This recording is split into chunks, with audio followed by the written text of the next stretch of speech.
वालेकुम वरहमतुल्लाहि वबरकातुह। दोस्तों, मैं हूं मोहम्मद इब्राहिम कासमी और आप देख रहे हैं DD24 लाइव चैनल। दोस्तों, यहूदी दुनिया के बड़े धर्मों में से एक धर्म है। यहूदी कौम अल्लाह ताला की लाडली कौम में से एक कौम हुआ करती थी। इस कौम की हिदायत के लिए अल्लाह ताला ने 48 अंबिया इकराम को इनके बीच में भेजा था, मगर ख़ास तौर पर यहूदी धर्म की निस्बत हज़रत मूसा अलैहिस्सलाम की तरफ की जाती है, क्योंकि इनका नस्ली ताल्लुक़ हज़रत याकूब अलैहिस्सलाम से था, जिनका लक़ब इज़राइल था। इसलिए इन्हें बनी इज़राइल भी कहा जाता है। याद रखें, दुनिया के हर धर्म और हर मज़हब की तरह यहूदी धर्म भी अपने अलग तौर तरीके रखता है। मज़हब इस्लाम की तरह यहूदियों में अज़ान भी दी जाती है, नमाज भी पढ़ी जाती है और रोज़े भी रखे जाते हैं। और यही नहीं, यहूदी धर्म में इस्लाम धर्म की तरह हलाल जानवर की कुर्बानी भी की जाती है। लेकिन इनके तौर तरीक़ों कहा जाए तो इनमें और इस्लाम धर्म में ज़मीन आसमान का फ़र्क है। आज के इस वीडियो में हम बात करने वाले हैं यहूदी धर्म में दी जाने वाली कुर्बानी के बारे में, यानी कि यहूदी धर्म के लोग किस तरह से जानवरों की कुर्बानी करते हैं। जानकर यकीनन आप भी हैरान हो जाओगे। इसलिए आज का ये वीडियो आप सभी के लिए बहुत ख़ास है।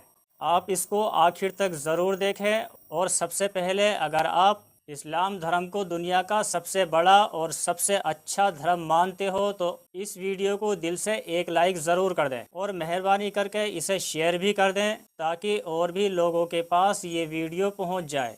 तो चलिए हैं, यहूदी धर्म में इबादत जब तक वो इंसान अपने ऊपर रोज़मर्रा की ज़िंदगी का हिस्सा बनाने के लिए नियत ना कर ले, तब तक उन पर उनकी इबादत वाजिब नहीं। और जब कोई इंसान इबादत करने की नियत कर लेता है तो उसकी नियत के बाद में तमाम इबादत उस पर वाजिब हो जाती हैं, और फिर इनमें और फ़र्ज़ इबादतों में कोई फ़र्क नहीं रहता। इसके अलावा ये भी याद रखें कि यहूदी धर्म में तमाम इबादत अपने तौर पर भी अदा की जा सकती हैं और बाजमात भी अदा की जा सकती हैं, मगर यहूदी धर्म का मानना है कि बाजमात इबादत करने में ज़्यादा फजीलत है। इसलिए फिर जब इनकी जमात इकट्ठी हो जाती है तो फिर वो अपने खुदा के दरबार में बतौर बनी इसराइल की कौम को पुकारते हैं। इनकी जमात को पूरा होने के लिए इन्हें कम से कम 10 लोगों की ज़रूरत होती है, वरना फिर एक साथ होकर भी ये लोग अपनी अलग अलग इबादत करते हैं। दोस्तों, मज़हब इस्लाम की तरह यहूदी धर्म में भी कुर्बानी की जाती है, लेकिन इनका जो कुर्बानी करने का तरीका है वो मुसलमानों से बिल्कुल अलग है। याद रखें, यहूदी धर्म में फ़र्ज़ कुर्बानी के अलावा अलग अलग मौक़ों पर और अलग अलग तरीक़ों से भी कुर्बानी की जाती है, और इन्हीं तमाम तरह की कुर्बानियों को कुर्बन कहा जाता है। कुर्बन कुर्ब से बना है, जिसका मतलब करीब होता है, और इस लफ्ज़ को उन्हीं कामों में इस्तेमाल किया जाता है जिन कामों को करने से यहूदी समझते हैं कि वो अपने खुदा के करीब हो गया। यहूदी धर्म में उन्हीं जानवरों की और हलाल जानवरों की कुर्बानी की जाती है कि जिनकी कुर्बानी इस्लाम धर्म में मुसलमान बकरा ईद के मौके पर करते हैं। लेकिन इसके अलावा यहूदी धर्म के लोग फाख्ता, मुर्गी और इन जैसे बहुत सारे परिंदों की भी कुर्बानी करते हैं, और कभी कभी इनकी ये कुर्बानी अनाज के तौर पर भी की जाती है, जैसे गेहूँ, चावल, दाल, खुशबू और इस तरह की बहुत सारी चीज़ों को भी अपनी कुर्बानी में इस्तेमाल किया जाता है। यहूदी धर्म में जब भी किसी जानवर की कुर्बानी करते हैं तो आम तौर पर उस कुर्बानी के जानवरों को 3 हिस्सों में बांटा जाता है। इनमें से पहला हिस्सा तो खुद कुर्बानी देने वाला रख लेता है, जिसे फिर वो अपने घर वालों के साथ में पकाकर खाता है, जबकि दूसरा हिस्सा कुर्बानी करने वाले को दे दिया जाता है, यानी कि जो लोग कुर्बानी करते हैं उनको दे दिया जाता है। और तीसरा हिस्सा उनकी जो कुर्बान गाह बनी होती है उसमें रख कर जला दिया जाता है, और यही वो हिस्सा होता है जिसको यहूदी अपने खुदा के सामने पेश करते हैं। इसके अलावा कई बार यहूदी अपने ख़ास मौक़ों पर, या यूँ कहें कि अपनी कोई ख़ास खुशी के मौके पर कुर्बानी भी दे देते हैं। इस तरह की कुर्बानी में पहले तो यहूदी अपने कुर्बानी के जानवरों को साथ में लेकर उसके साथ नाच गाना करते हैं, यानी कि उस कुर्बानी के जानवर के साथ में खूब खुशियां मनाते हैं। उसके बाद में उस जानवर की कुर्बानी अपने खुदा के सामने पेश कर देते हैं। ऐसे मौके पर दी गई कुर्बानी का सारा हिस्सा ही कुर्बान गाह पर रख कर उसको जला दिया जाता है, यानी कि यहूदियों के मुताबिक इस तरह की कुर्बानी का सारा हिस्सा ही खुदा के हवाले करना होता है। तौरा में यहूदियों को इस तरह की कुर्बानी करने का बार बार हुक्म दिया गया है, लेकिन इसके साथ ही हम आपको ये भी बता दें कि पिछले कई सालों से यहूदियों ने कुर्बानी करना बंद कर रखा है। यानी कि इस वक्त यहूदी कुर्बानी नहीं कर रहे हैं, और अगर कोई करता है तो उसको सिर्फ सदका और खैरात माना जाता है। मगर दोस्तों, अब सवाल ये उठता है कि यहूदियों ने कुर्बानी करना बंद क्यों कर दिया है। तो हम आपको बता दें, क्योंकि जो कुर्बान गाह थी वो हैकल सुलेमानी में बनी हुई थी। उसको एक बादशाह ने हमला करके तहस नहस कर दिया था, जिसके बाद से यहूदियों में कुर्बानी का सिलसिला रुक गया था। लेकिन तौरा के मुताबिक अब यहूदियों का ये मानना है कि बहुत ही जल्द उनका मसीहा दज्जाल उनके बीच में आ जाएगा और हैकल सुलेमानी को एक बार फिर से तामीर कर देगा, जिसमें यहूदियों की कुर्बानगाह बनी हुई थी, जिसके बाद से हम फिर से कुर्बानी करना शुरू कर देंगे।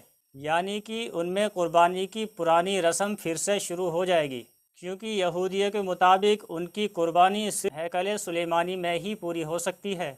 इसके अलावा दोस्तों, मैं ये भी बता दूं कि दीन इस्लाम की तरह यहूदी धर्म में अजान और नमाज का तसव्वुर भी पाया जाता है।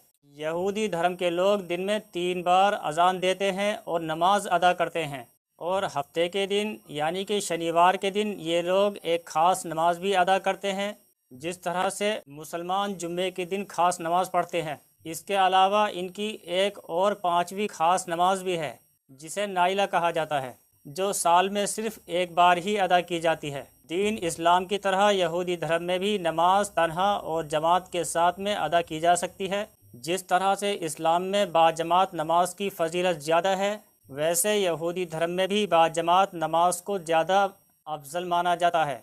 लेकिन इनकी नमाज में अक्सर अमल की किरत बआवाज़ और एक ख़ास लय में की जाती है, जिसे नगून कहा जाता है। इसके अलावा हम आपको ये भी बता दें कि यहूदी धर्म की हर इबादत गाह में एक बुलंद और ऊंचा चबूतरा भी मौजूद होता है। खड़े होकर यहूदी धर्म के आलिम नमाज पढ़ते हैं। यहूदियों की अजान भी कह सकते हैं। अजान देते वक्त यहूदी रब्बी के हाथ में एक बिगुल होता है, जिसको बजा करके इर्द गिर्द के यहूदियों को नमाज के लिए इत्तला दी जाती है। इसलिए फिर उस बिगुल की आवाज़ को सुनते ही तमाम यहूदी इबादत के लिए इकट्ठा हो जाते हैं।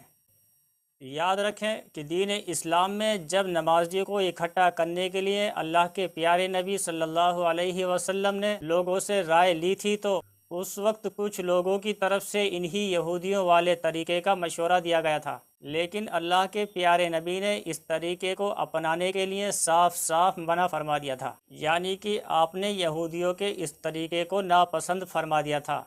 ये तो हुई दोस्तों यहूदी धर्म की अजान की बात। अब आपको यहूदी धर्म की नमाज के बारे में भी बताते हैं। याद रखें, दीन इस्लाम की तरह यहूदियों में नमाज भी पढ़ी जाती है, लेकिन इनकी नमाज पढ़ने का वक्त और तरीका मुसलमानों की नमाज से बहुत ज़्यादा अलग है। यानी कि यहूदियों और मुसलमानों की नमाज में बहुत ज़्यादा फ़र्क पाया जाता है। यहूदियों के नज़दीक नमाज की वजह अपने खुदा का शुक्र अदा करना और अपने गुनाहों की माफ़ी तलब करना है। इसके अलावा यहूदियों का ये भी कहना है कि खुदा ने उनको ये ज़िंदगी दी है, तौरात जैसी मुक़द्दस किताब अता की है, इसलिए ये उन पर फ़र्ज़ है कि वह अपने खुदा की तारीफ़ करें और उनका शुक्र अदा करें। जैसे कि कोई दुख और मुसीबत दूर होने पर, कोई बीमारी से निजात हासिल होने पर, या फिर किसी भी खुशी के मौके पर पढ़ी जा सकती है। जबकि इज्तिमा नमाज दिन में सिर्फ 3 बार ही पढ़ी जाती है। इस तरह से हम मुसलमान दिन में 5 बार नमाज अदा करते हैं, और यहूदी धर्म की ये 3 नमाज खास उनके इबादत खानों में ही अदा की जाती हैं। ठीक वैसे ही जैसे हम मुसलमान मस्जिद में जाकर नमाज अदा करते हैं। लेकिन याद रखें, यहूदी लोग भी मुसलमानों की तरह जब अपनी इबादत गाह में जाते हैं तो सबसे पहले वो वज़ू करते हैं, लेकिन इनका वज़ू मुसलमानों के वज़ू से बहुत अलग तरह का होता है। असल यहूदियों के वज़ू में जो सबसे अहम चीज़ होती है वो होता है इनका लोटा। इसके बगैर इनका वज़ू भी नहीं होता। यहूदी सबसे पहले अपने उस लोटे में पानी भरते हैं और उसके बाद में वो अपना वज़ू करते हैं। लेकिन वो मुसलमानों की तरह ना अपना मुंह धोते हैं और ना ही अपने पैरों को धोते हैं। اور نہ ہی سر کا مسح کرتے ہیں، بلکہ ان کے وضو کرنے کا طریقہ عجیب طرح کا ہوتا ہے۔ یہودی لوگ اپنے لوٹے سے پانی لے کر اپنے ہاتھ کو 3 بار دھوتے ہیں اور پھر دوسرے ہاتھ کو بھی 3 بار دھو لیتے ہیں۔ پھر اپنے دونوں ہاتھوں کو دھو کر اپنے دل میں یہ تصور کر لیتے ہیں کہ اب ہم پاک ہو گئے ہیں۔ وضو کر کے یہودی پھر اپنی عبادت گاہ میں چلے جاتے ہیں، جہاں پر تورا کا عالم ہوتا ہے، جس کو ربی کہا جاتا ہے۔ وہ وہاں نماز پڑھاتا ہے۔ اس کے علاوہ ہفتے کے دن یعنی کہ شنیوار کے دن ان کا بڑا اجتماع بھی ہوتا ہے، جس میں تمام اسرائیلی مرد اور عورت شرکت کرتے ہیں۔ پھر وہاں پر تورا کو بلند اور اونچی آواز میں پڑھا جاتا ہے۔ یہودی اپنی نماز میں بلند آواز سے اور خوبصورت آواز سے اور لہ کے ساتھ میں تورا کی تلاوت کرتے ہیں۔ اس کے علاوہ نماز کے دوران یہودی کبھی رکوع میں چلے جاتے ہیں، تو کبھی بڑے بڑے سجدے کرتے ہیں، تو کبھی کھڑے کھڑے جھومنے لگ جاتے ہیں، تو کبھی کبھی زور زور سے تورا کی تلاوت کرنے لگ جاتے ہیں، پھر کبھی جھکتے ہیں، کبھی سجدہ کرتے ہیں، اور اس طرح سے کرتے ہوئے وہ اپنی نماز مکمل کر لیتے ہیں۔ اس کے علاوہ یہ بھی یاد رکھیں کہ نماز کے دوران یہودی اپنا رخ یروشلم یعنی بیت المقدس کی طرف رکھتے ہیں، یعنی کہ یہ لوگ بیت المقدس کی طرف اپنا منہ کر کے نماز پڑھتے ہیں۔ تو دوستو، امید کرتا ہوں کہ آج کا ہمارا یہ ویڈیو آپ کو اچھا لگا ہوگا۔ جانکاری پسند آئی ہو تو اس ویڈیو کو دل سے ایک لائک ضرور کر دیں، اور مہربانی کر کے اسے اپنے دوستوں میں شیئر کریں، تاکہ اور بھی لوگوں کے پاس میں یہ جانکاری پہنچ جائے۔ آخر تک ویڈیو دیکھنے کے لیے آپ کا بہت بہت شکریہ۔ بنے رہیے ہمارے ساتھ۔ چینل پہ نئے ہیں، سبسکرائب کر لیں، بیل نوٹیفیکیشن بھی آن کر لیں۔ شکریہ۔